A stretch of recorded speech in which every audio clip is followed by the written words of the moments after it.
Okay, so good morning, students. This is Dr. Mukul Jain. So we are studying our subject, legal aspects of business. So as you know, as business students, we must be aware of the legal implications of our actions, whether it is in marketing, whether it is in HR, whether it is in production and operations management, or in finance. So we started our session with the law of contract. So last time we talked about contracts, what are contracts, what are the various essentials of contracts. So continuing, so we will have a quick recap, first of all, with what we studied, and then we will take on from where we left last time. So here is the slide on your screens, law of contracts. So we'll have a quick recap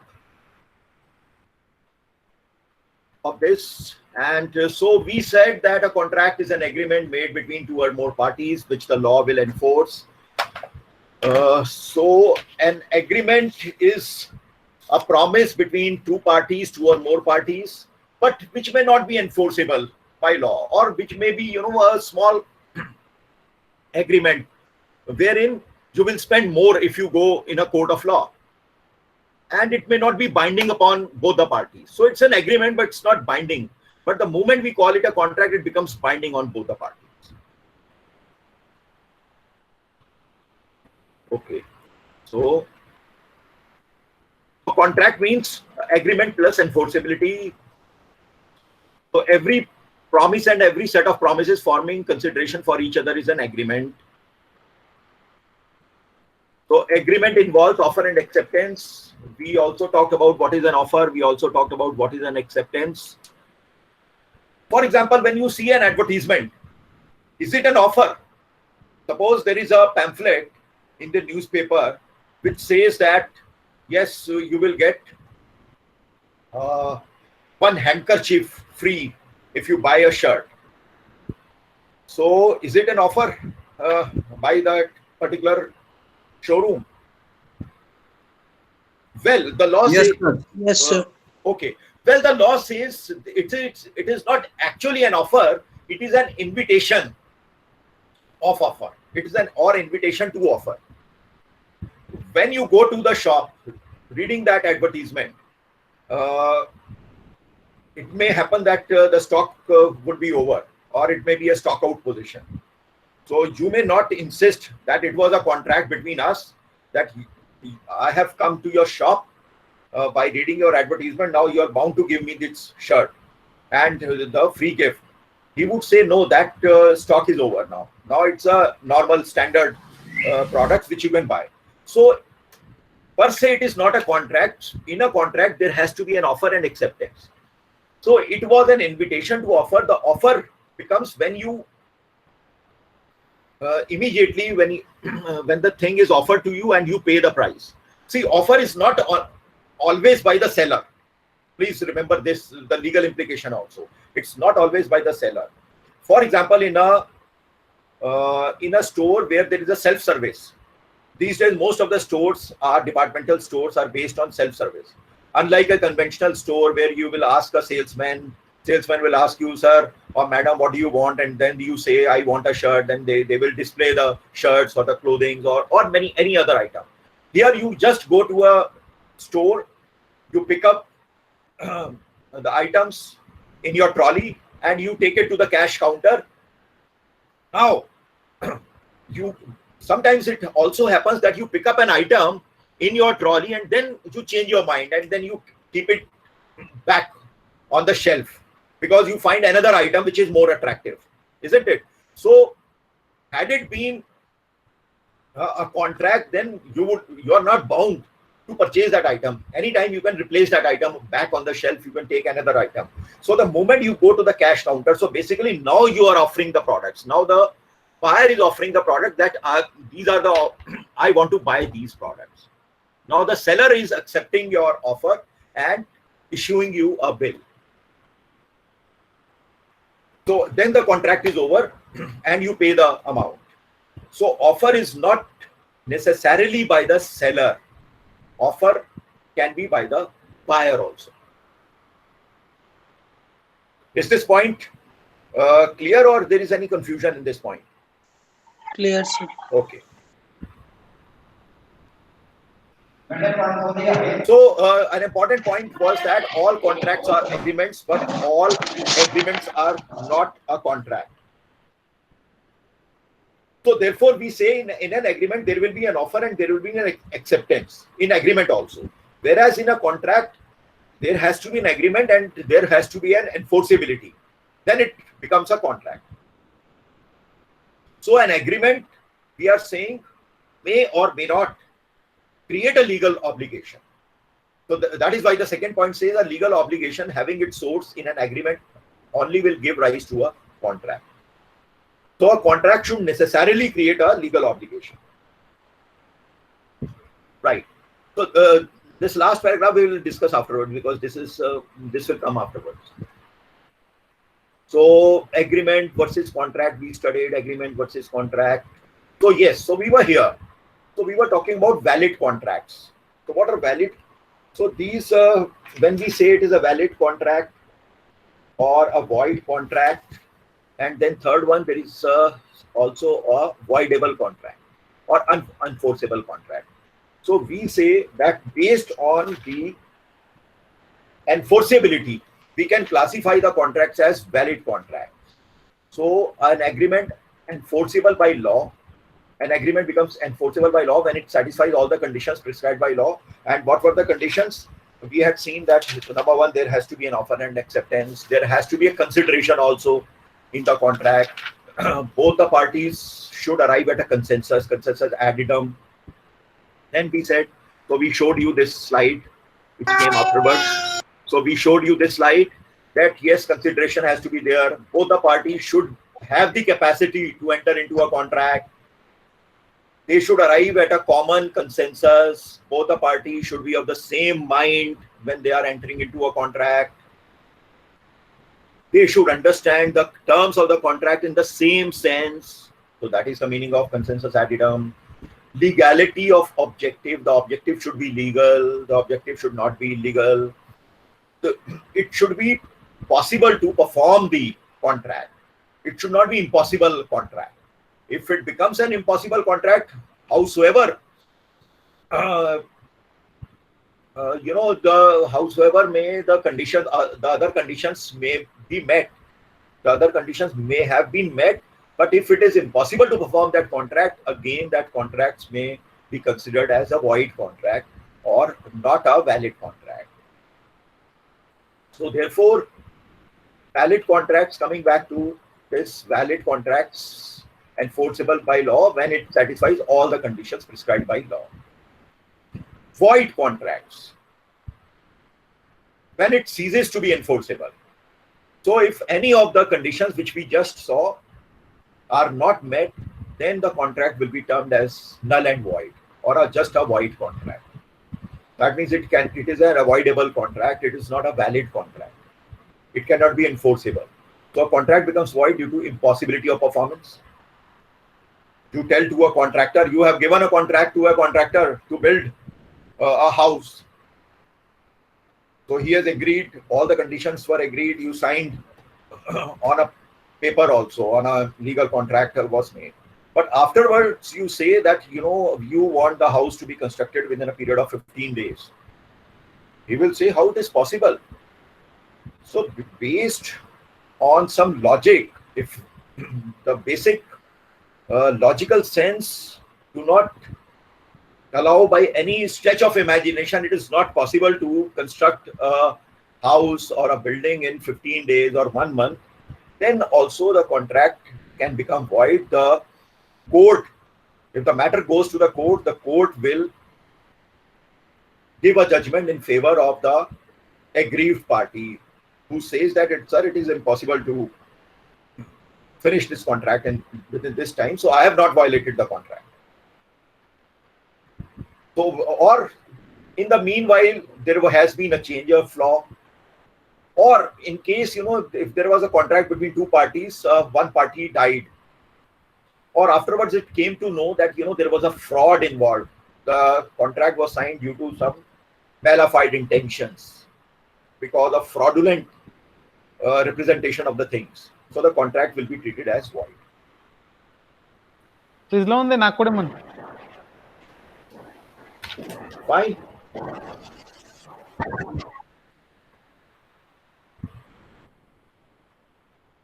Now, there is another term which is also again a very important term, voidable contract. So here, if I read from my slide, it's saying an agreement which can be set aside or repudiated or avoided at the option of the aggrieved party is a voidable contract. If not, it remains a valid contract. Okay, so did anyone understood what is the meaning of voidable contract by this definition? Then I'll explain to you. If anybody could gather, what is a voidable contract?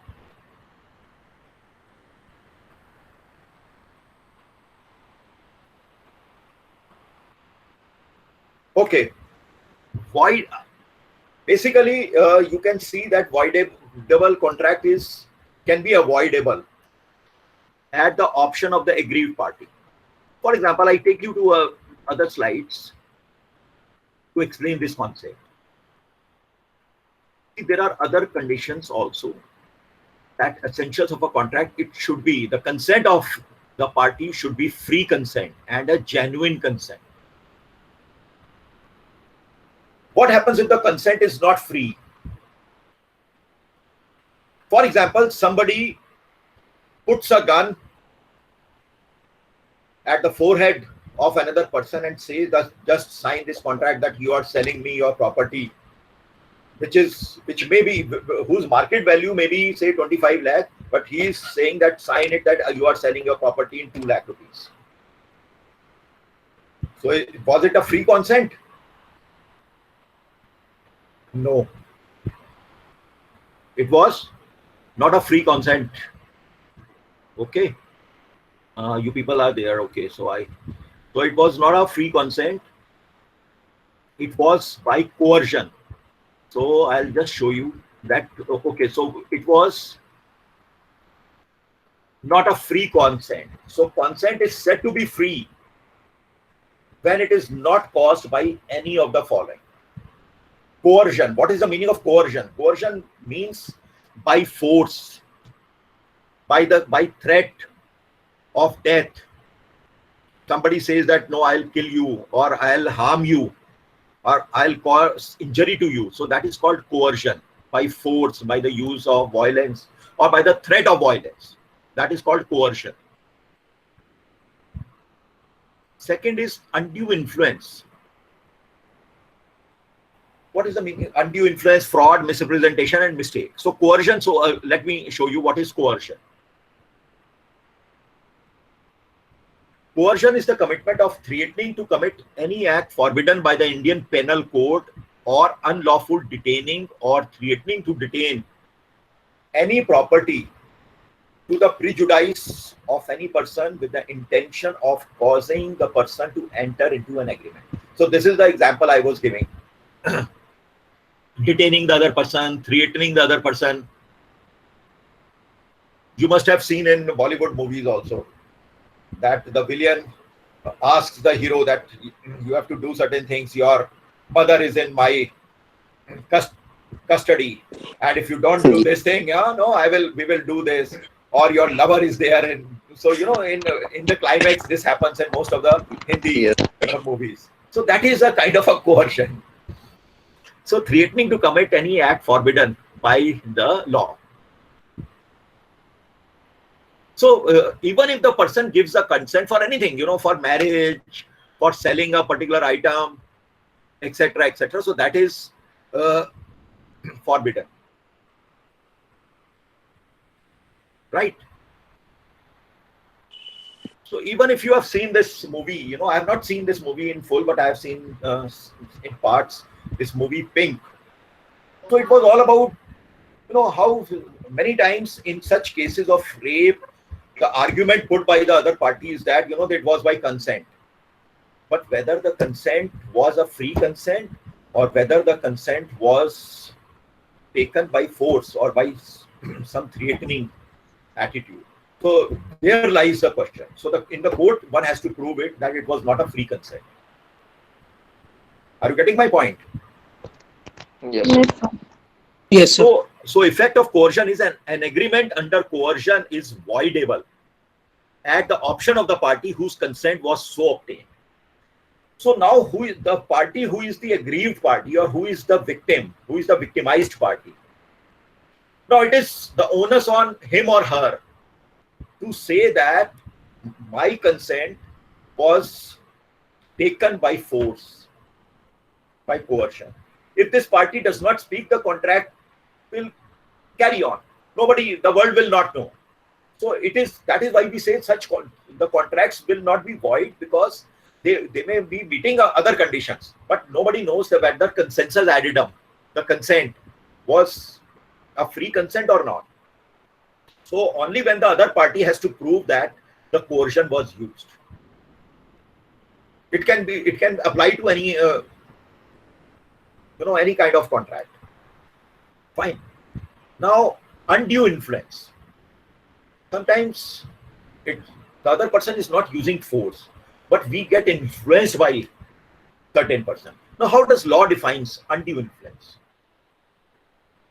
It says a contract is said to be induced by undue influence where the relations subsisting between the parties are such that one of the parties is in a position to dominate the will of the other and uses that position to obtain an unfair advantage over the other. See, you must be reading in newspapers and other stories. Many times, the people are the police of this country. Many times, they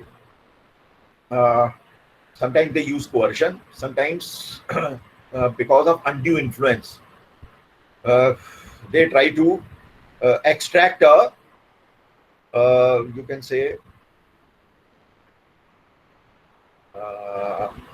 extract a consent from the party that yes, I have done this crime. So sometimes they use force, sometimes they may use undue influence also.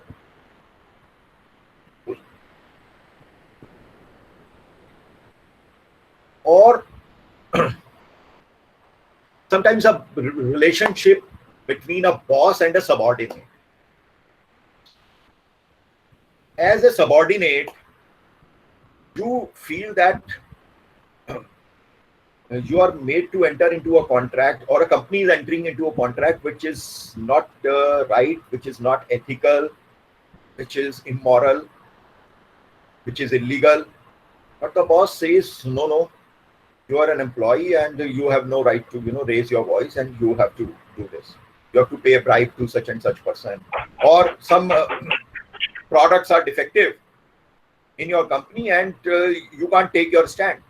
So he says, no, you just have to, push the products to the customer. If the customer is complaining, so by hook or crook, try to convince him, try to give some bribes or whatever. If it is a government department, so try to push the products.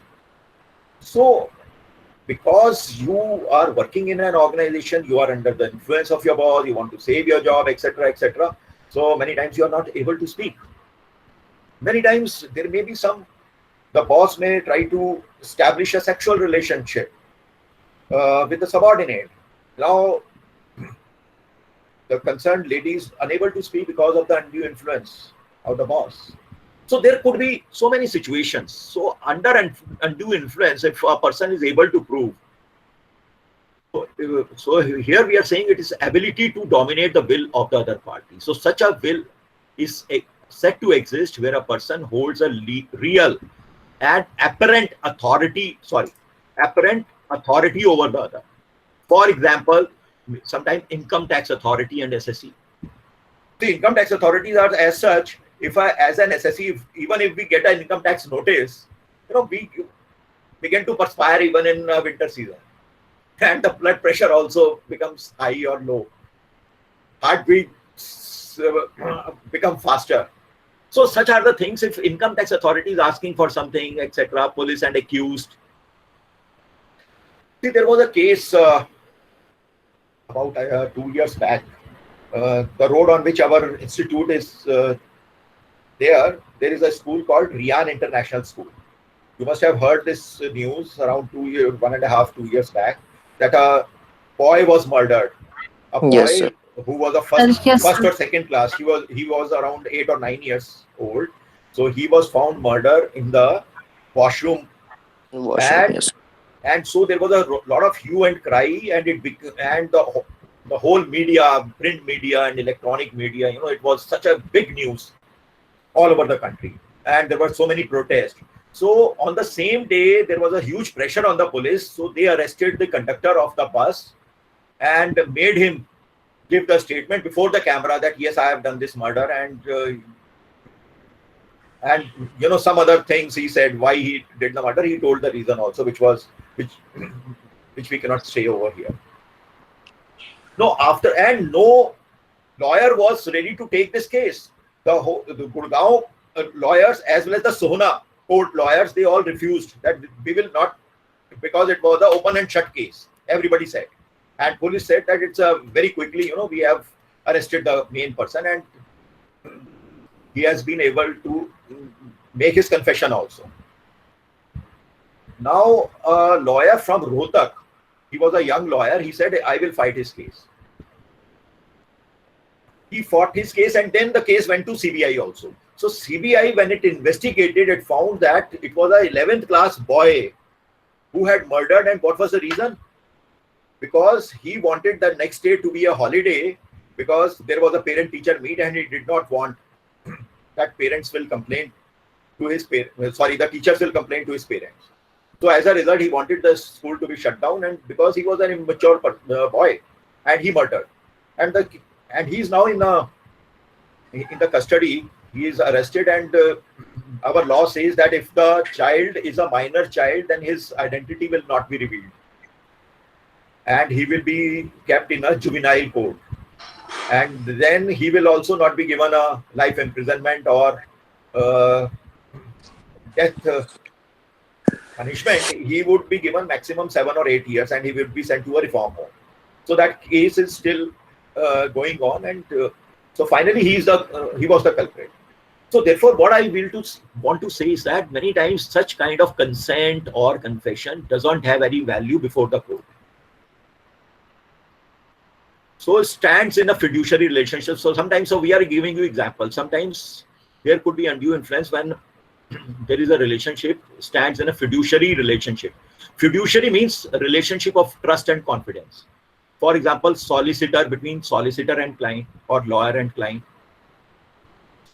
because lawyer knows all your ins and outs, so may try to draw out undue advantage of that. Spiritual guru and devotee, husband and wife. You have seen the cases recently, Bapu Asaram, Ram Rahim. Now what is the case of Asaram Bapu? Why Asaram Bapu is in jail?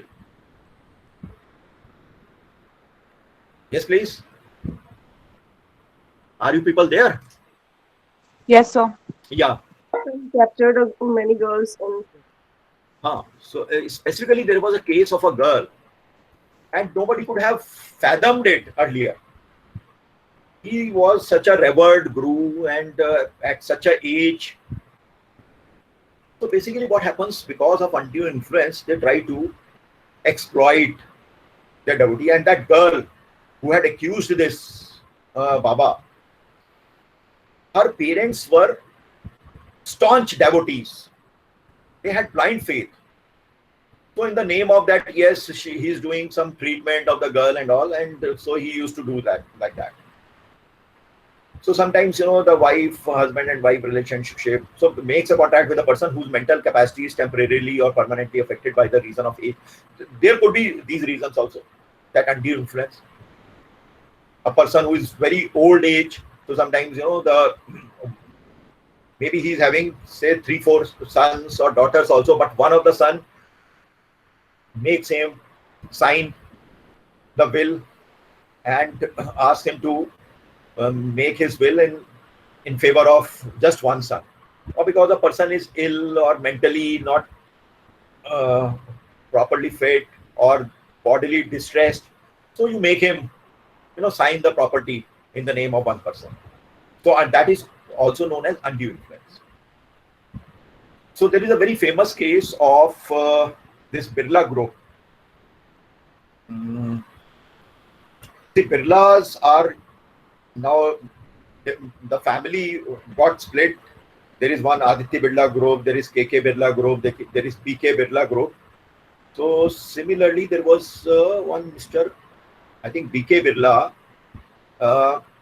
This Mr. BK Birla did not have any children, sons or daughters. So when he died, his wife Prem Vada Birla, so she was a widow, she was an old lady. So she was handling all the industry. They had several sugar mills, colleges, schools, temples, a lot of properties, a lot of other cement industries. So she was managing the whole group. When she died, her will was produced before the court, and in her will, there was a chartered accountant, Mr. Lodha. Mr. Lodha was the main CFO of the group companies. He was basically handling all the estates, which was worth several thousands of crores, or maybe several lakhs crores at that point of time. I'm talking, this case is of 15, 16 years old. So he produced a bill where he claimed that all the estate, all the industries, etc., were made in favor of Mr. Lodha by Premada Birla. Now, all the other family members, the brothers of Mr. B.K. Birla and their children and all, they opposed this will. How come that, that she will name a third person in her will? So the case went on for several years in lower courts and high courts and ultimately Supreme Courts. But they were not able to prove that it was a forged will or it was under the influence, undue influence, because the lady was not there in the world. So ultimately, Mr. Lodha and his family acquired the possession of the whole group, I would say. So one has to prove this undue influence. So the following relationship raised the assumptions of undue influence, parent and children also. Can you tell me some example wherein there could be such case where there could be a case of dispute that the children could have taken a decision under the influence of their parents?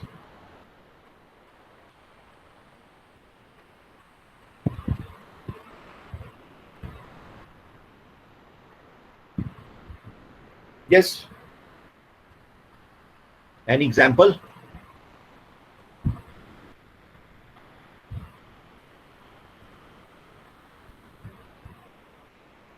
No example is coming in your mind?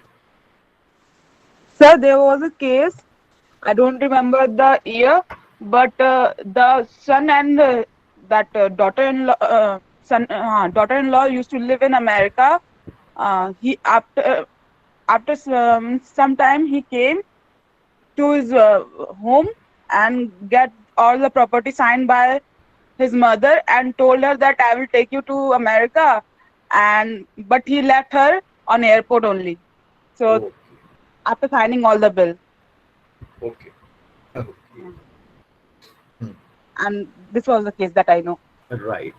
So sometimes, okay, that's also, and so another case, sometimes in case of matrimonial alliances, many times, suppose a boy likes a girl, wants to marry a girl, or vice versa, or a girl wants to marry a boy.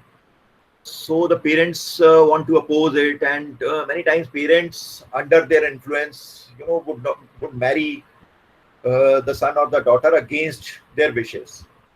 So by putting their undue influence. So that happens in a lot in Indian families. Nowadays, yes, the society has changed a lot.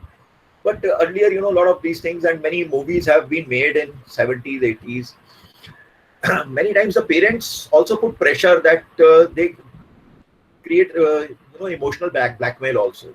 Sometimes some parents will say, we will commit suicide if you marry this boy or the girl, or they threaten boy and girl. So those kind of things are also there. But definitely undue influence that they marry them against their wishes. So that could be one of the examples. And vice versa also. Many times when the parents get old, then the son and daughter can put undue influence on them to grab the property at the expense of their other siblings. Second, maybe guardian and ward. Similarly, case if the parents are not there, the ward is under the influence of a guardian. So then undue influence. क्योंकि कई बार होता है हिंदी भी से कि एहसान के तले इंसान दबा हुआ होता है, तो उस एहसान में वो कुछ बोल नहीं पाता, तो वो भी एक undue influence होता है. समझिए ना, आप एहसान से की वजह से आप उनकी सही गलत बातों को मान लेते हो कई बार. Trustee and beneficiary, same thing. There is a trustee and a beneficiary because will is under the influence of the trustee. Religious advisors and devotees, we just talked about it. Doctor and patient, there could be solicitor and client. Fiancé and fiancée. So when the marriage has not taken place, but the matrimonial alliance has taken place, and then because there is an undue influence of each other, that yes, matrimonial we will be married, and many times there could be some relationship which has to occur after marriage. So those kind of relationship may happen between them, and afterwards the marriage do not take place. So in that case, even there could be a case against the other person that because of the undue influence.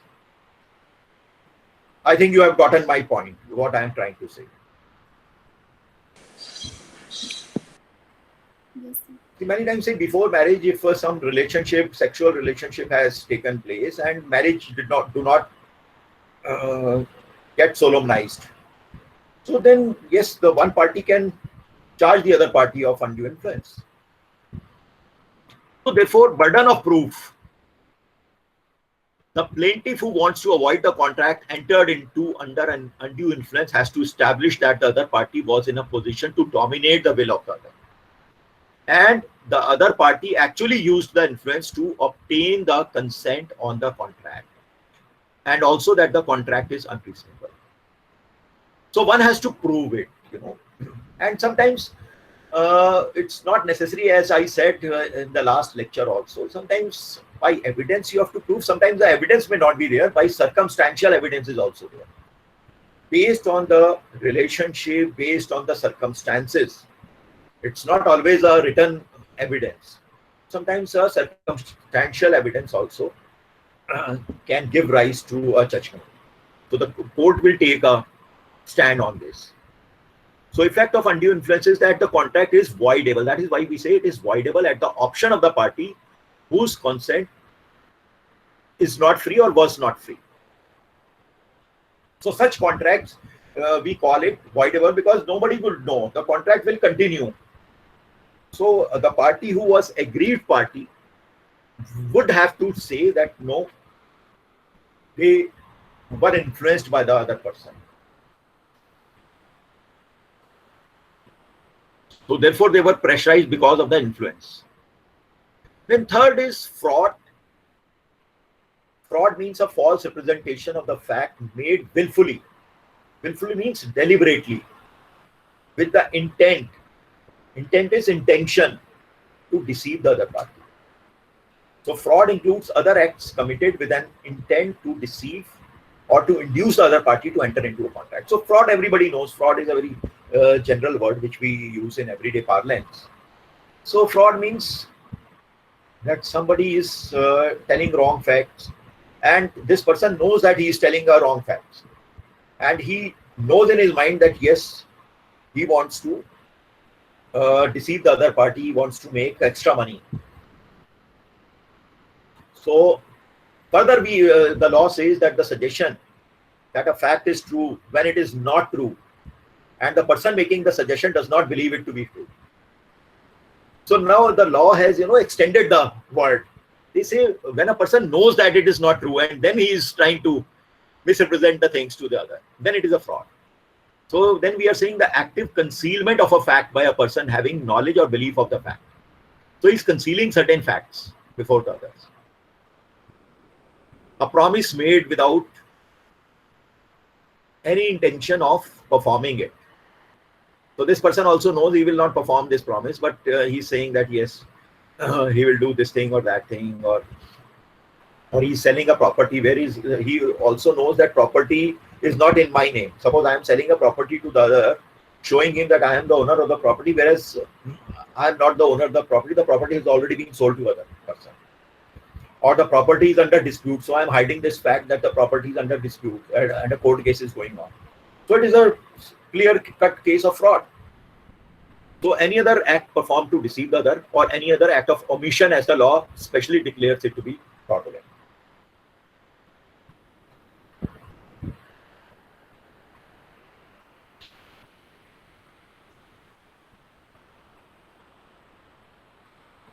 So what are the effects of fraud? The party whose consent was caused by fraud, the aggrieved party can rescind the contract or cancel the contract. So the party whose consent was caused by fraud, the aggrieved party may, if he thinks fit, insist that the contract shall be performed and that he shall be put in the position in which he would have been if the representation made had been true. Now suppose somebody defrauded me. Somebody said, okay, I will, there has been some cases where a bank official or a bank relationship officer has asked his client, seeing his bank balances. Like last year there was a case in Gurgaon itself. Gurgaon, there is a very famous bank, and there was a relationship manager of that bank. So one of the client, because these bank people know, what is the bank balance. So he had huge balances.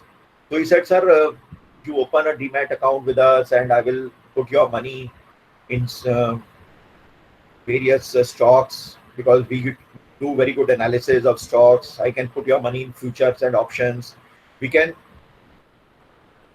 help you make money faster and to multiply your money. So this man just trusted him, and afterwards, he was not investing in any of the stocks or future options or any commodities market. Rather, he was diverting the money in his own account. Some money he was just investing. So the man was so busy, the client was so busy. So after say 2-3 years, he came to know that the money was being diverted somewhere else by this relationship manager. So this was a clear-cut case of fraud. So the man was immediately suspended by the bank, and then a report, FIR, was lodged by the client, and he also took action against the bank also. And again, the bank also took action against the concerned employee. Right? Are you with me over here?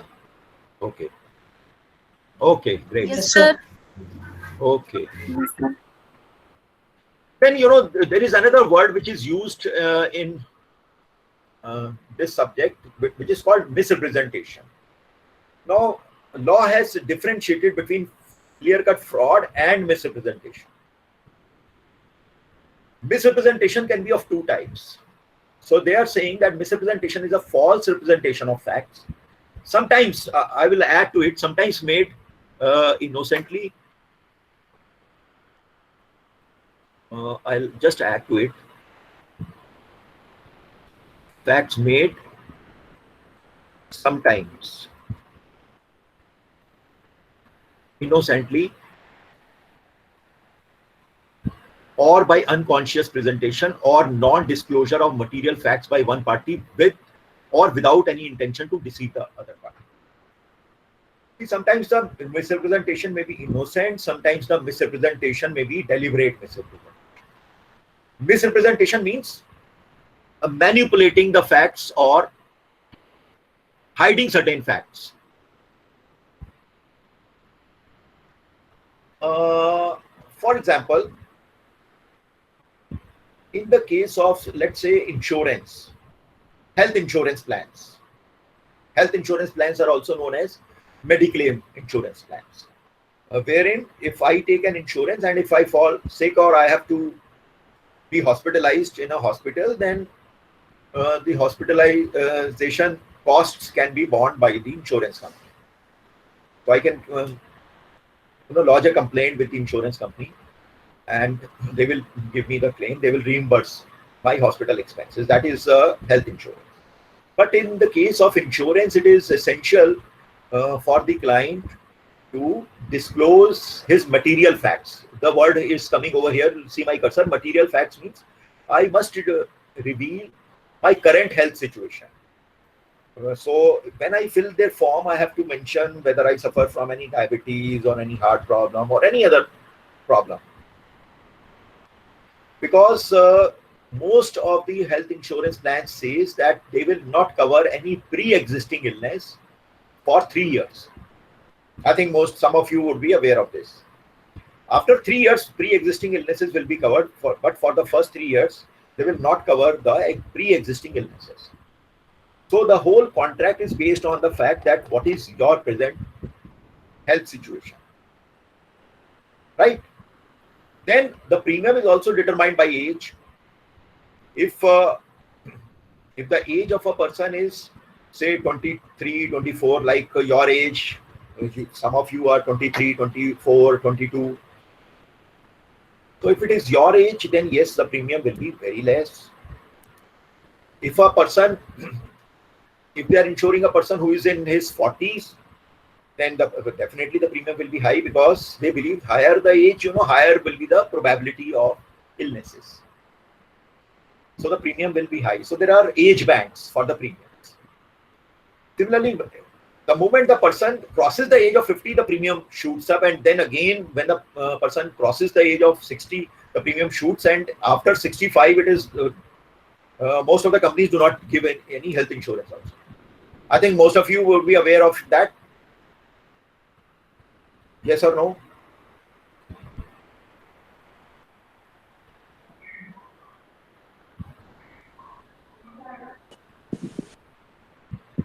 थोड़ा यार बीच में बोलते भी रहो ना. Yes, sir. All of you are so silent. Yes, sir. So हाँ, तो उसके अंदर क्या है ना, representation of the facts is very essential in such kind of insurance contract. तो कई बार क्या हो जाता है कि misrepresentation may be deliberate. मेरे को इलनेस है, मैं जानबूझ के नहीं बता रहा हूँ, क्योंकि मुझे मालूम है कि यार they will not give me either the insurance or they will charge a very hefty premium to me. Sometimes they will not refuse. Sometimes if the illness is so severe, they may refuse the insurance, or sometimes the illness, based on the illness, they may charge a very heavy premium also, right? So मैं जानबूझ के I conceal my illness, so that will be a deliberate misrepresentation. But suppose I was feeling giddiness for a few days. Since the first few days, I was feeling some kind of चक्कर आ रहे हैं थे मेरे को, बीच में आ जाते थे, some headaches. So I thought, yeah, it may be some normal thing. So I took some medicine and I took some rest.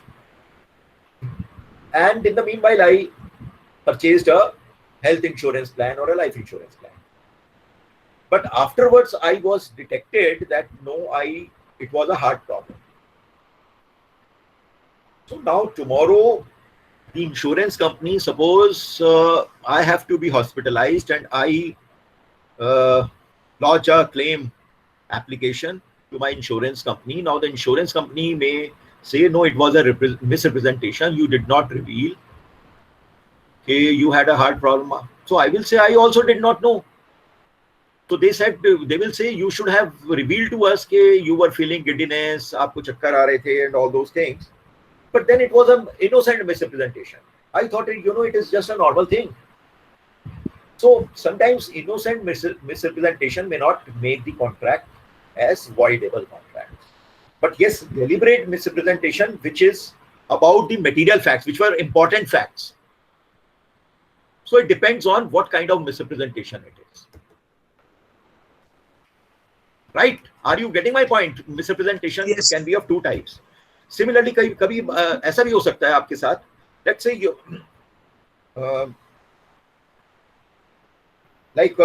after this year, you will be going for your jobs.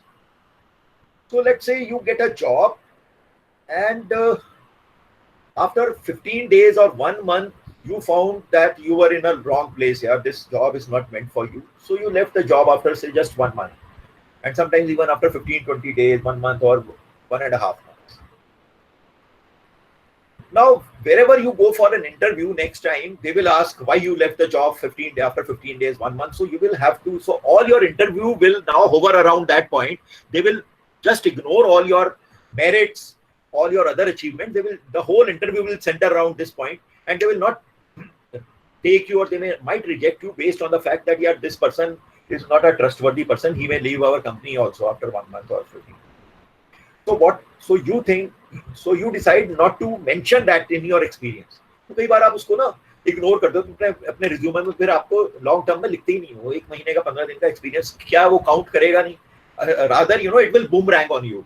तो आप उसको नहीं बताते हो, तो वो एक misrepresentation है, but it's a innocent misrepresentation. It was not a very great material misrepresentation, जो कि which is trying to defraud others. No, you are not deceiving the other party. ठीक बात है ना? हाँ, अगर जैसे आप किसी जॉब एम्प्लॉयमेंट में जाते हैं तो उसके अंदर डिक्लेरेशन होता है over a period of time, उसमें ये भी लिखना पड़ता है, have you been convicted by any court of law, have you been charged by any other company. So you write no no no, और वाकई में यू हैव बीन चार्ज्ड और यू हैव बीन अरेस्टेड, तो that is a wrong misrepresentation to deceive the other party. That is a material fact. That's a very important fact which you did not reveal. Fine. Yes, sir. So misrepresentation exists when a person positively asserts that the fact is true when his information does not warrant it to be, though he believes it to be. The misrepresentation should be made before the conclusion of the contract and with the intention of inducing the other party to act upon it, and the other party should have acted upon the misrepresentation.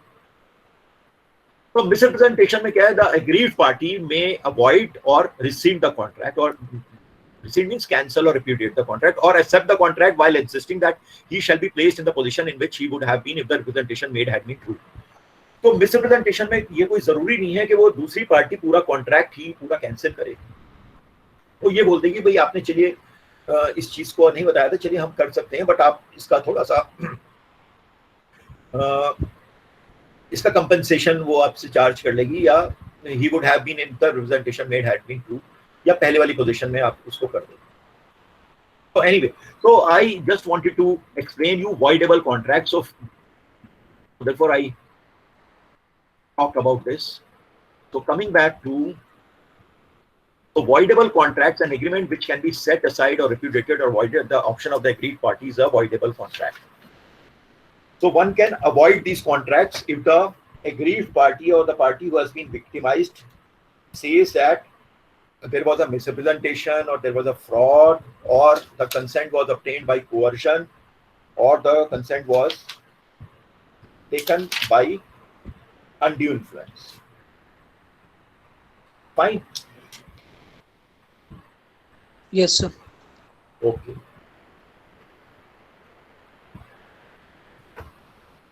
तो अगर दूसरी party नहीं बताएगी तो contract चलता रहेगा। What is unenforceable contract? An unenforceable contract is one which is valid in itself, but is not capable of being enforced in a court of law because of some technical defect, such as absence of writing, absence of registration, or absence of requisite stamp, etc., or it has become time barred by the law of limitation. Unenforceable contract. So I think you have got the gist of it just by reading it. Technical defect है, registration, proper registration paper में नहीं होता, technical requirements पूरी नहीं हुई, तो enforceable नहीं हो सकता वो contract. Yeah, many times civil contracts are time barred. For example, suppose you got an defective product, so you did not lodge a complaint for the defective product. After like in a consumer court, we also will be studying this consumer law. Suppose even if you want to go to a consumer court, you are going after 3 years to lodge a complaint, wherein the defect was detected 3 years before. So after 3 years, this has become time barred now. Now the consumer court will not accept your application because it has become time barred. So certain cases, civil cases become time barred. Okay, so these kind of contracts become unenforceable. or they did not have proper registration, etc., etc. Fine. Yes, sir. Okay. Yes, sir. Now, so this was first classification: void, voidable, and this unenforceable contract was a classification based on the enforceability of the contract. Now I am talking about classification based on the creation of the contract. So based on the creation of a contract, there can be an express contract, there can be an implied contract. Now this is also very important from the legal point of view also, and from the examination point of view also. Express contract and implied contract.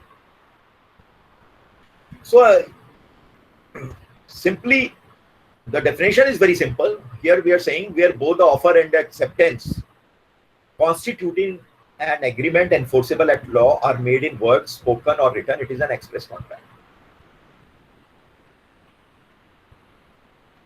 So you one party offers a certain things, you get a letter, you are working in the purchase department of a company. So you have sent a purchase order to the supplier, and your supplier that has accepted your offer. So you are saying that at such a such rate, can you supply this machinery to us? So the supplier says, yes, we accept your offer, and he accepts your terms and conditions. You say that, okay, the machinery, the cost is say 5 lakh rupees, and the payment terms and condition payment will be given after successful installing of the machinery at our premises, and during the manufacturing stage also our engineers will go to your workshop, and they will survey and inspect the material while being manufactured, and you have to supply the plant machinery within a period of 3 months, and the payment after installation, the payment will be done within a week.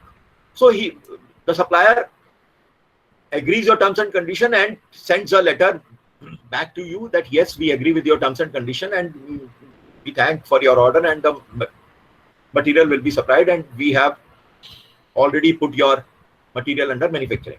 So that becomes an express contract. What is an implied contract? Where both the offer and acceptance constituting an agreement enforceable at law are made otherwise than in words, spoken or written. It is inferred from the conduct of a person or the circumstances of a particular case. Implied contract, where nothing is, neither it is spoken nor anything is written, but still, the contract has happened. So can anyone think of an example of implied contract before I tell the example?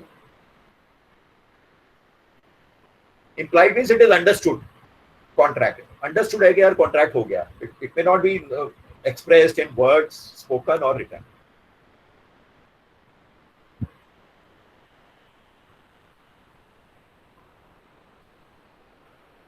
Any example which is coming in your mind of implied contract? Sometimes we use the idiom that it goes without saying. Yes, sir. Understood hai yaar, ye to chase. So that is the meaning of implied. So any example which is coming in your mind?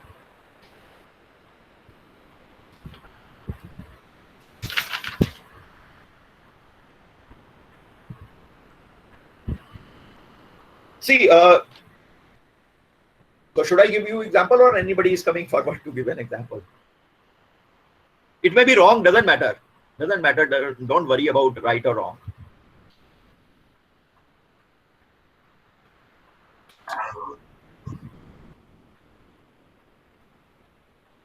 Okay, anyway.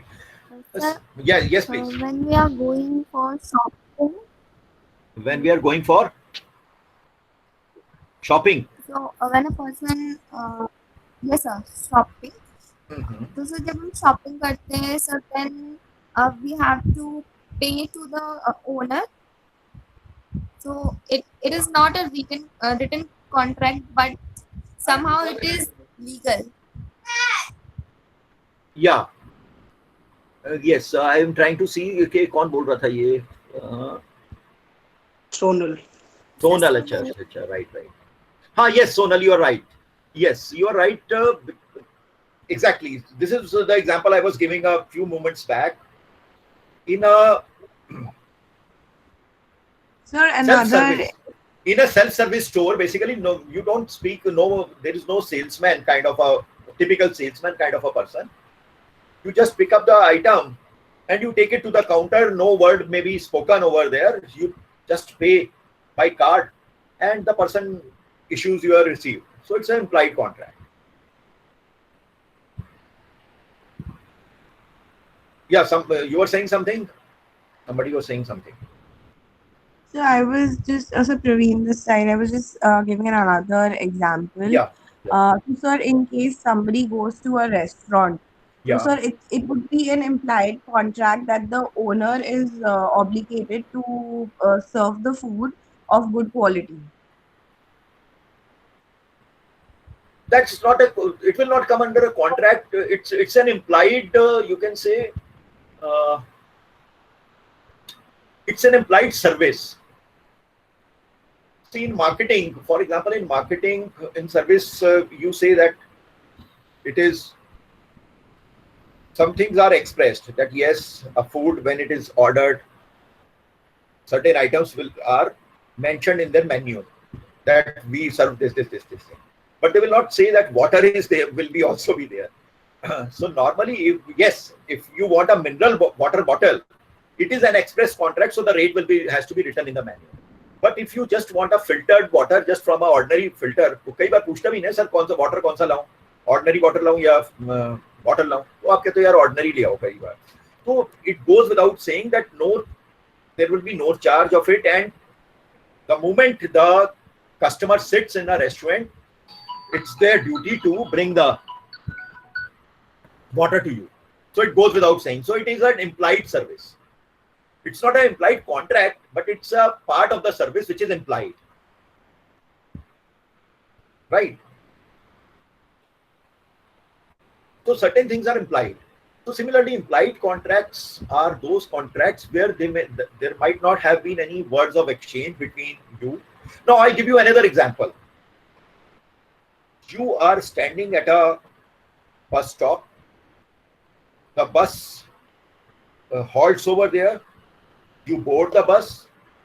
There was no word of exchange, but the moment you have boarded the bus, that means a contract has started. The fact that the bus stopped at that bus stop, it's an offer to carry the passengers. And when the passenger boards the bus, that means the passenger has accepted that offer. So the contract has started. Sometimes it may happen that just after you have boarded the bus, there was a random inspection. So if it was a roadways bus, many times it happens that some officials, they come in the bus and they ask for the tickets. If you are not having the ticket, you cannot say कि मैं तो अभी उतरना था, मैंने गलती से बस पकड़ ली. The moment you have boarded the bus, you are supposed to buy the ticket. And in Delhi, in DTC buses, the conductor usually does not come to you. The conductor keeps on sitting at the back. It is the duty of the passenger to go to the conductor and buy the ticket. Are you agreeing with me? In some buses, the conductor goes to the individual person and says, "Haan bhai, aap apna ticket le lo." But in some buses, like give the example of DTC buses, and there are certain roadways buses also, wherein the conductor keeps on sitting at one place. So as a passenger, you cannot give the plea. If अगर कोई inspection हो गया और आप उसको बोलते हो कि सर मेरे पास आया नहीं था conductor, you cannot say that. You were supposed to buy the ticket, go to the conductor and buy the ticket. So this is a case of implied contract. So it is implied that you have accepted that offer. Right. So such kind of contract. Now, another thing. Very good example. Vending machines. These days there are vending machines. There is no human element over there. It's a machine. So now who makes an offer and who makes an acceptance over there? The fact the machine is there, normally you will say the machine is there, so it's an offer, and there are items, there is a chocolate, there is a cold drink.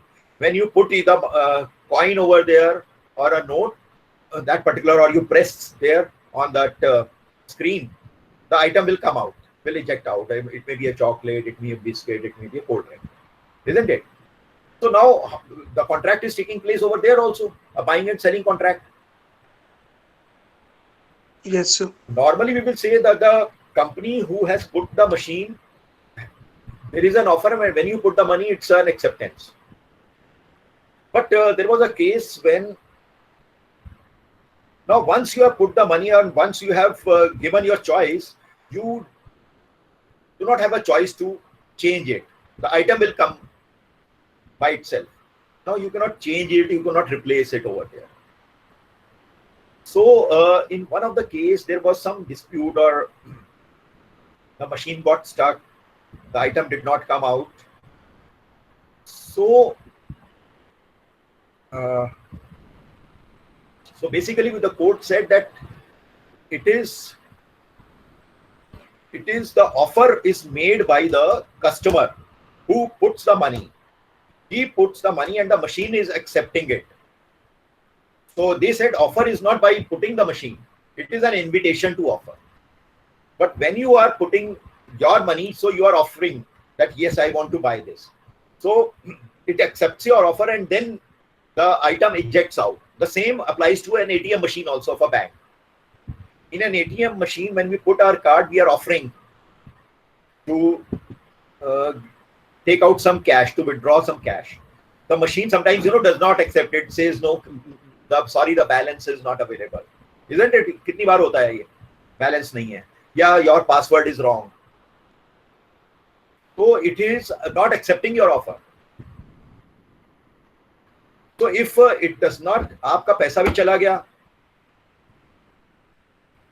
या ATM machine में उसने show भी कर दिया, आपका पैसा निकल गया, लेकिन अमाउंट आया नहीं है, गलत आया, so you have the right to sue that company that the item did not come out because of some reason, because of technical reason. So the acceptance was not fulfilled, so the contract was not completed.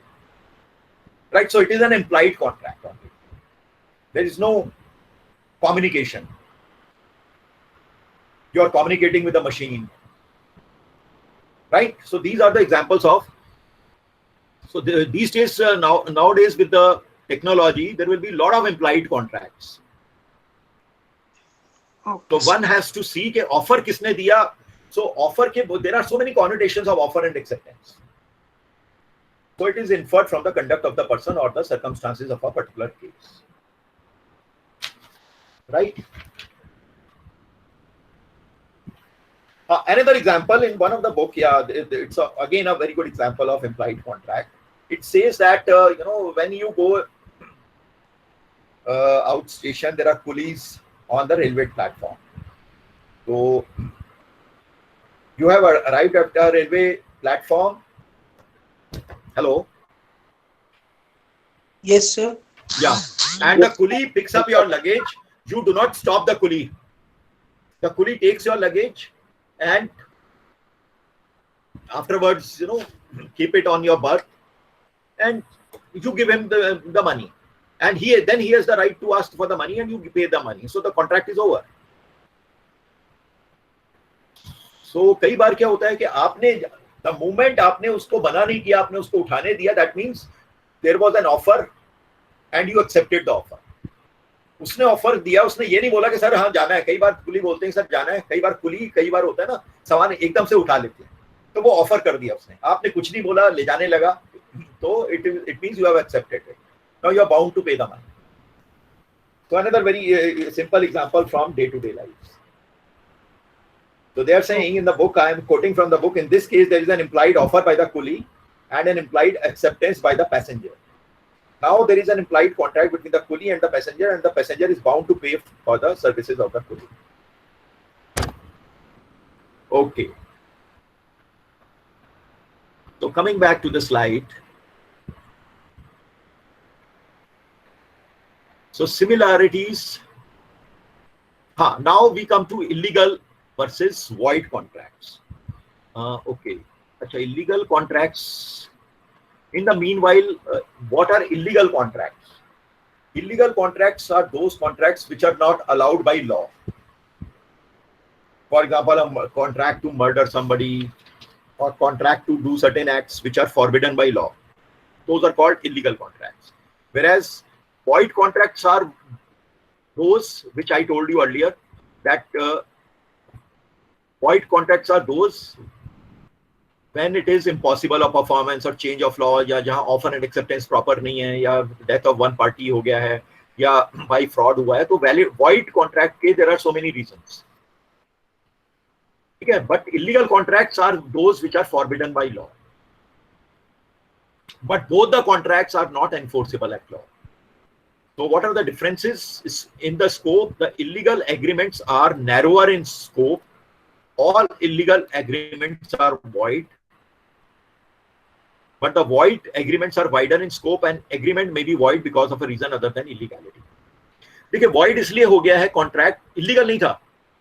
Void contract इसलिए हो गया है कि offer and acceptance proper नहीं था, या consideration was not proper. Suppose I give my property to some third person without taking any money, so that may be treated as a void contract in the eyes of law. Yes, sir. Because consideration was not, but it was not illegal to give land to somebody, to give a property to somebody is not illegal by law. Okay, or I have taken the consent of somebody by undue influence, so it was voidable, and afterwards it became void. But to take a consent to sell the property is not illegal. The way it has been done was not allowed by law, so it became a void contract. So therefore we are saying all illegal agreements would be void, but the void agreements are wider in scope, and agreement may be void because of the reason other than illegality. It may not be illegal, but still it can be a void contract.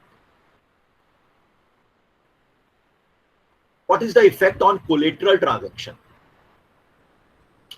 What is the meaning of collateral transaction over here?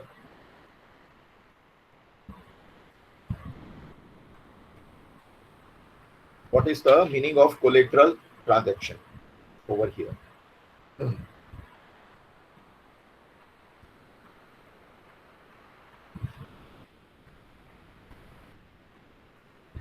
Let us say A has given a contract to B to murder C. A has given a contract, this is called contractual killing. A has given a contract to B to murder C.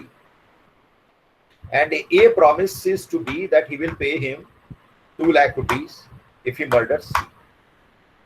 So B accepts the offer. So to give this 2 lakh rupees, A borrows this 2 lakh rupees from another person called D.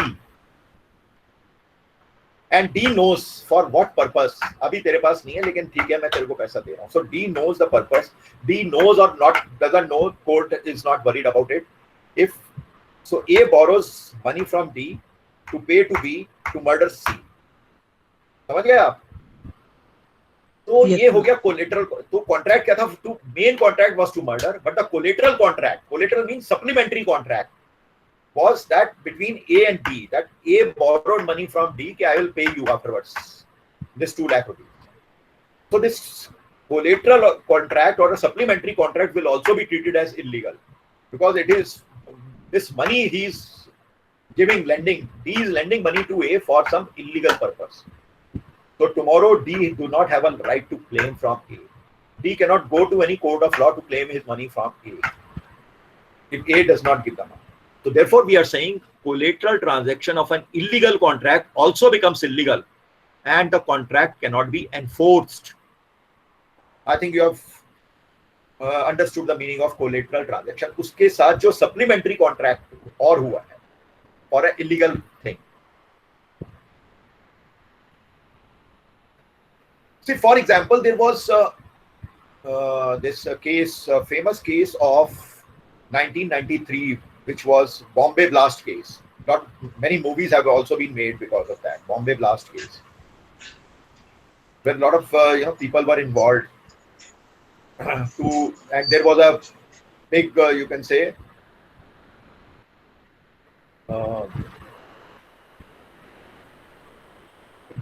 बड़ा, मैं हिंदी में बोलूँ तो बहुत बड़ा षड्यंत्र था वो, बहुत, and it the planning was going on for last few months that there will be a series of serial bombings in the city of Mumbai in 1993. Even the stock exchange, Bombay Stock Exchange, was also bombed, and several important installations were bombed. So in the houses where all this scheme was being planned, so even their wives of these people and other collateral people, they were also prosecuted afterwards, and they were also arrested. Even Sanjay Dutt was also arrested at during those periods, because one of the person kept AK-47 guns at his house. So afterwards, he had given the plea that he did not know that a conspiracy was there. So, but the fact that he said, and afterwards he took a plea that he is an actor, he did not know the rule that AK-47 is not, it's forbidden, it is not allowed. But the court said that, ignorance of law is not an excuse. So he was also made party. So any people who were involved in any supplementary or collateral transactions were also implicated and were also prosecuted. So I think the examples, with all these examples, it is clear. Yes, sir. Collateral transactions of an illegal contract also becomes illegal. But however, the next line says collateral transaction of an agreement or a contract which is void for a reason other than illegality are enforceable at law. Now, what does this mean? Let us say that I have bought a property from another person. And to buy this property, I have taken a loan from a bank. Now, this agreement, this buying and selling becomes void due to some reason. मैंने जो property खरीदी थी, वो जिससे खरीदी थी, वो उसका ओनर नहीं था. तो because of various reasons, either the consideration was not there, or there was some technical defect in our property papers. So the contract of this buying and selling became void, was declared void by the court. But the fact that I have borrowed money from the bank does not absolve me from my liabilities of paying back to the bank. So that was a collateral transaction, that I have borrowed money from a bank, I have to pay to the bank. So I have to suffer the consequences that my contract has become void, or I have purchased an illegal property, or I have purchased a wrong property. Let us say, I will give you a simple example. Suppose I buy a agricultural land for a factory purpose, to set up a factory over there, but it was not allowed to set up a factory. It was an agricultural land. Afterwards, the court said, if the person who has sold you, he was not supposed to sell it for any commercial purpose. This is an agricultural land, is supposed to be for agriculture only. So this contract became void for the reason, because of the legal implications, but it does not absolve me, it does not exonerate me from my liabilities that I have to pay to the court. Is this example clear? तो ये मेरा जो supplementary जो transaction था, कि जो मैंने bank से लोन लिया, मुझे देना है, उसमें बैंक का जो एक्ट था वो will have to be enforced. So bank can enforce its contract with me. Maybe I am not able to enforce my contract of purchasing that property. So I will lose the money or whatever, but I have to pay to the bank. तो अगर illegal नहीं है contract, so that is why we are saying collateral transaction of an agreement which is void for a reason other than illegality are enforceable by law. So punishment, as regards punishment, parties may be punished for making illegal agreement, but being void does not necessarily make a contract punishable. See, the land was agricultural land, I purchased a wrong land for factory, so it doesn't make me punishable. ठीक है भाई, I'll have to cancel the contract will become void. I'll have to now look for new property. So that contract is over. So I'll ask the party to pay back my money. Right? So it doesn't necessarily make a contract punishable.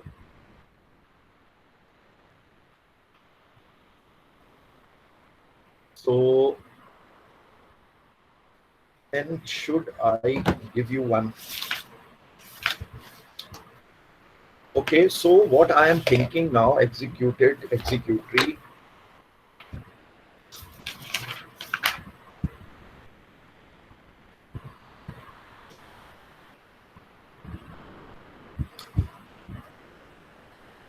Okay. Now, I just want to discuss one or two things with you, kind of a small case study or small example with you people. Now, if you have joined this course of PGDM in your institute, is it a contract? Would you put it in a contract terms? Contract between you and the institute? Yes, sir. Yes, sir. Yes. So how you will explain it in terms of the various terms and conditions of a contract?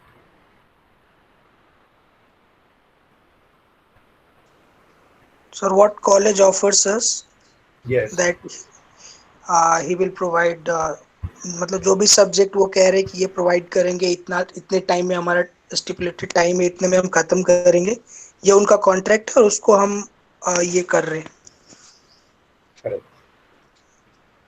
Right. See, it's not necessary in a typical contract between students and an institute, it's not a contract wherein you pay the fees and the college gives you the degree or the diploma. The educational contracts where both the parties have some obligations. So the obligation on the part of the institute is to provide you the infrastructure, to provide you the classes, to make your schedule, timetable, to conduct your examinations from time to time, to do your internal assessments, to provide you other facilities like for overall holistic development, say games, classes, extracurricular activities, so on and so forth. But the obligation of the student does not end by paying the fees. The student also has to actively participate, like you are participating to attend the classes. There is a certain norms of fulfilling the attendance norms. There are norms of maintaining discipline, maintaining decorum. So certain things are expressed, certain things are implied. It may not be written somewhere, but it does. Certain things are implied by the culture, by time immemorial. You know that you have to maintain discipline, you have to come in time in the class, etc., etc. You have to perform your examination, you have to score for it, and you have to earn your qualification. So the qualifications are not purchased by money. So it's not a simple contract of offering and accepting. So here offer and acceptance is there, but both the parties have to perform their obligation over a period of time. Certain courses may be of 2 years, certain courses are of 5 years, 4 years, etc.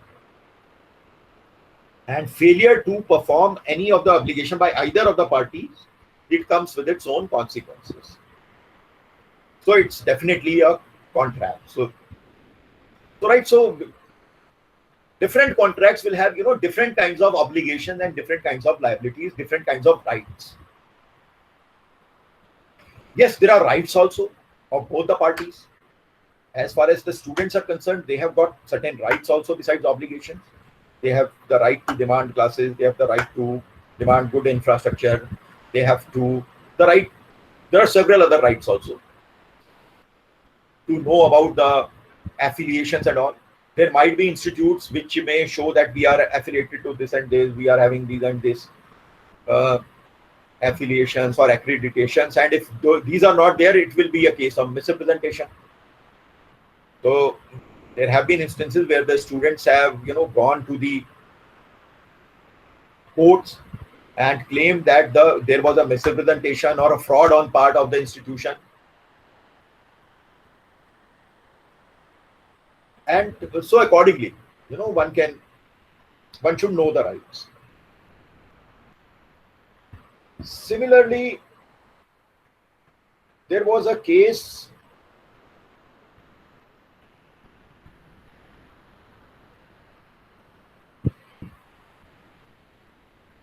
there was a company which announced in the media that if a particular cricketer scores a century in a particular match, let's say it was a final match, that they will give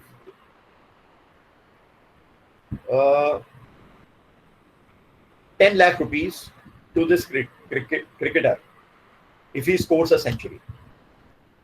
Now this cricketer in reality scored a century in that particular match, in that specific match. And afterwards, the company said that yes, you will have to come in our function to accept that 10 lakh rupees check in a public function. So we will felicitate you also and will give you this check. The cricketer refused to come in that public function. But he claimed that it is his contractual right to get that 10 lakh rupees. The company refused. They said that only if you come in the public function, we will give you that 10 lakh rupees check. Now, the cricketer wants to sue the company. So whether there is a contractual, whether it comes in under contract or not. So I want to know your views.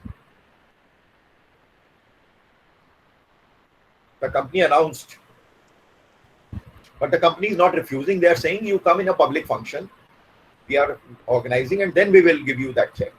Now the cricketer is saying, no, I don't want to come in a public function. So will this thing come under a contract? Will it stand the scrutiny of law? Sir, this would be a voidable contract. Void हो गया ये. नहीं, ये पहली तो question ये आएगा court के सामने कि ये कॉन्ट्रैक्ट है या नहीं है. वॉइडेबल और वॉइड तो बाद में होगा.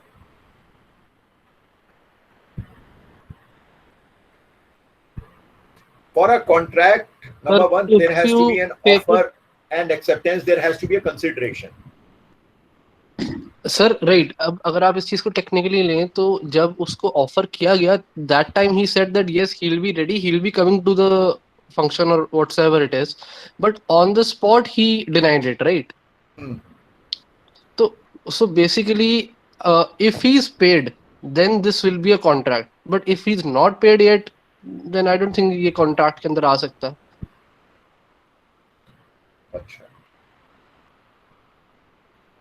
If he is paid, then it will become a contract. Even though it will be over. So, like for example, people what they do, they take advance. They take some amount as advance, right?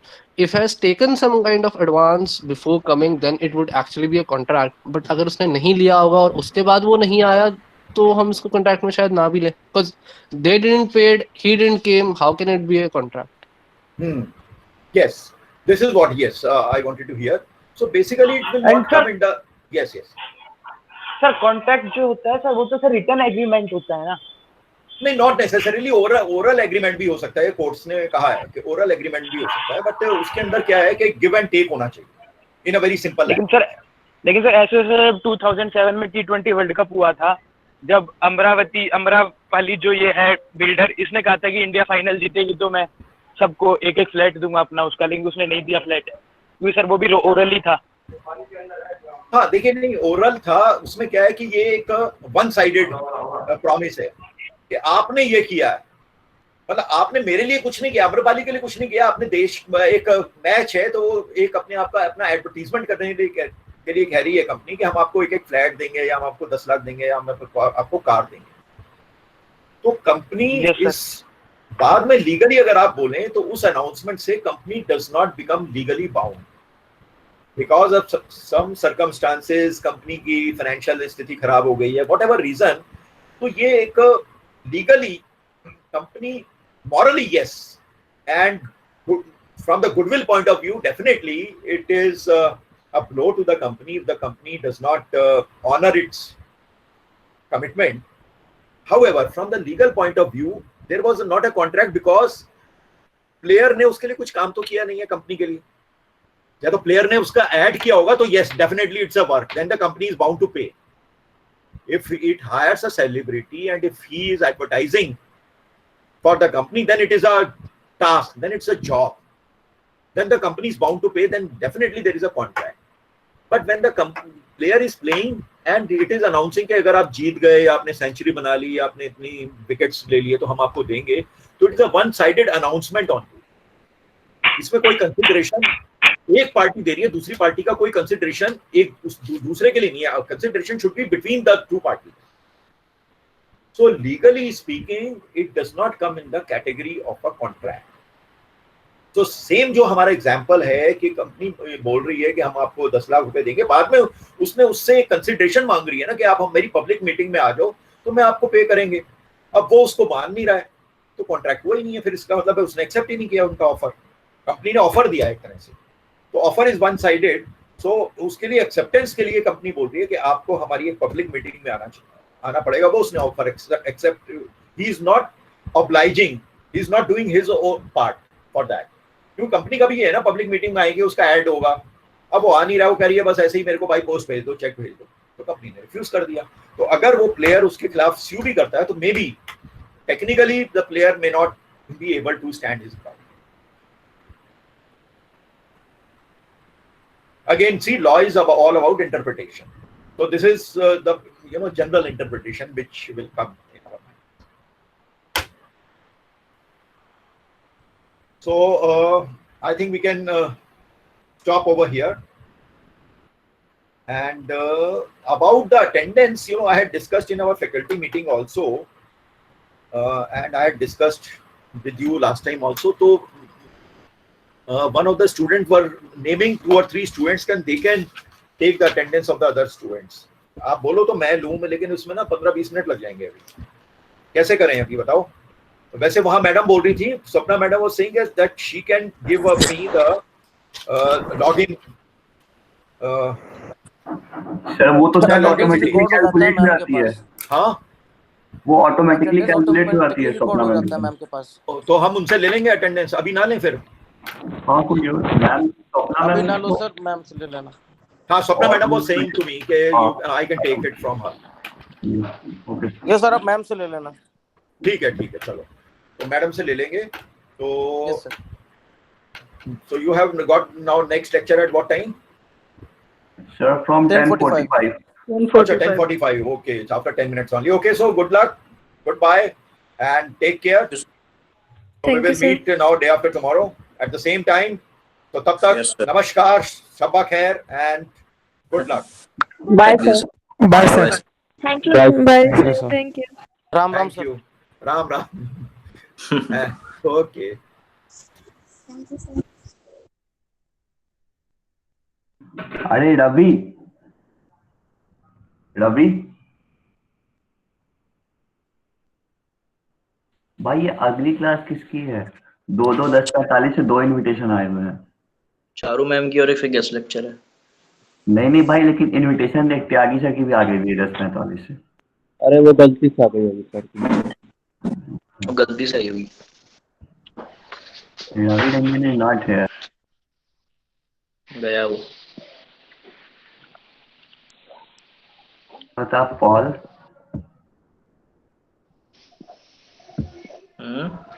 अच्छा ये सारे बेवड़े लोग दिल्ली में ही है क्या? पूरे cartoon बर्बर का फोटो पूरा टीवी में उन लोग का ही दिखा रहा था। दिल्ली भरे हुए आधे बेवड़े। यार जेंट्स से ज्यादा तो लेडीज लोग की लाइन लगी हुई थी। तो दूर जा सके कोई जान पहचान की दिख जाए टीवी में, लेकिन दिखी नहीं कोई। अरे रवि रंजन आ गया। Ravi Ranjan back again. बोल। रवि ने चीज पूछना है। हाँ गांधी से तो कुछ आ रही है। एक मिनट रुक, कॉल आ रहा है, रुक जा। Call miss call. पूछना निशांत कहाँ से कॉल आ रहा है? नहीं वो रवि रंजन का पर्सनल मैटर, वो हम लोग पर्सनल पूछेंगे, पब्लिक प्लेटफॉर्म पे नहीं पूछ सकते।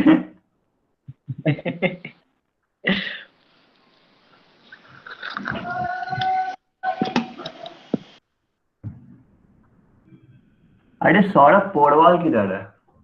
जेंटलमैन यहीं पे हो। क्या तुम यही वॉइस हो? सुना। सही से बताना। अरे पोडवाल उल्टे खड़े हो या सीधे खड़े हो अभी? शिवम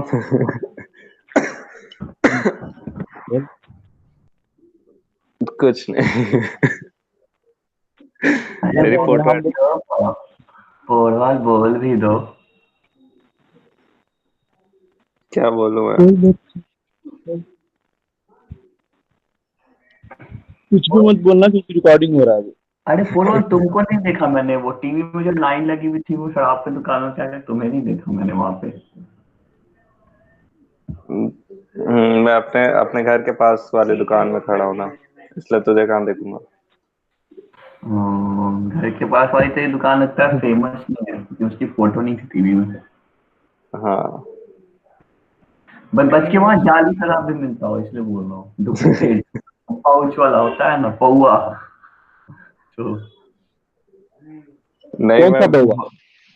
अरे बोल रहे हैं कि वो पोड़ वाला, वो जो मैं फेमस भोले दुकान से भोले था की लाइन। अपने पास किसी लोकल दुकान से आता, मुझे लगा कोई वो लल्लू पप्पू का बनाया हुआ होगा शराब, तो मतलब जाली होगा, तो बच के ऐसा नहीं कि तबीयत खराब हो जाए। मैं भोले खरीद रहा हूँ। अरे पुलिस से 4-5 अब भोले तुमने पिए भोले? हाँ अब भोले ही पियेंगे हम। बोले भोले बोले अरे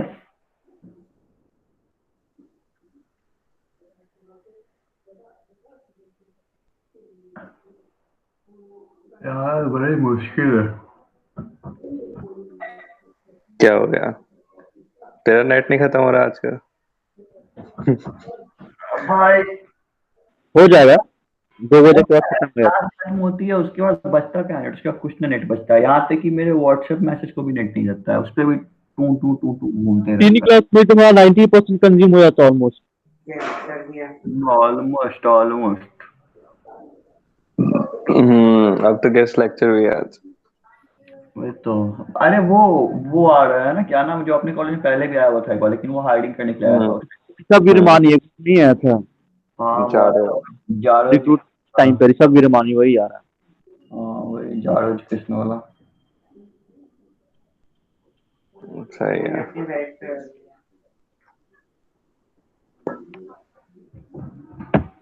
रवि रंजन गया। शायन शायन अभी तक है। शायन एक्चुअली जो है सो केवल ऑब्जर्व करता है, उसका माइक काम नहीं करता, इसलिए वो कुछ बोल नहीं पा रहा है। अभी उसका सब काम करता है। जी नहीं, उसका माइक नहीं काम कर रहा। ये तो मेरे डेबिट अकाउंट ही ले रहा है। भाई हमें दूसरे क्लास में जाना चाहिए, छोड़ देते हैं क्लास सेक्शन। ठीक है। चलो